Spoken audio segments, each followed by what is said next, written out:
Hey there, this is James Darknell from the Foundry. In this series of videos, I'll be covering all of the basics on using the new Mesh Fusion workflow introduced in Modo 10.2. If you haven't yet watched the Getting Started video, I highly recommend you do that for a solid overview of the Mesh Fusion changes. In this video, I'll be specifically covering these compound trims and how to turn a fusion object into a compound object.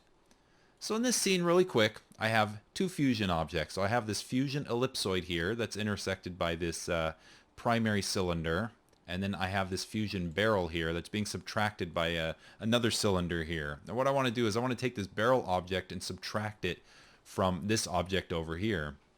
In order to do that, I need to create a compound of this fusion object. So the way that you do that is you select any object that's in the fusion you wish to convert.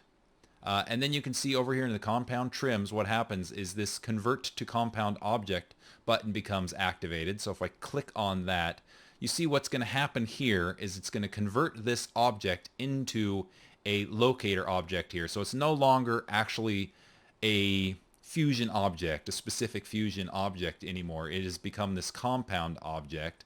But now we can select this box and I can move this into proximity here relative to this shape over here.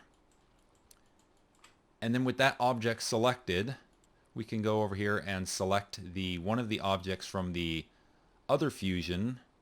And what I can do is I can use these set mesh roll and apply buttons. So in this case, since I wanted to subtract this object, I would do that. And what that's going to do is this is going to create this compound object, set it as a trim, and add it to this fusion ellipsoid fusion object. So now you can see that it is subtracting. I need to make sure I only have that object selected here. So now you can see that we're getting this trim in here, and it's treating the other fusion as if it was a single object here. Now we're using some selection redirect, so if you select any object within your fusion, you can see automatically it's going to select the locator. So that's just emphasizing the fact that this is a group, but if you want to adjust a single object inside of there with it activated or with it selected, then you can select again on an internal object and you can adjust those objects as well. However, you can't make any fusion adjustments to your object specifically while it's in this state. And what I mean by that is changing the default strip size or something like that. So in order to do that, I want you to select the locator, and then what you can do is you can temporarily disable the compound object, and that'll let you go in here and set something, make a change to your fusion object, and then you want to select that again, and then you can move that back to being a compound object.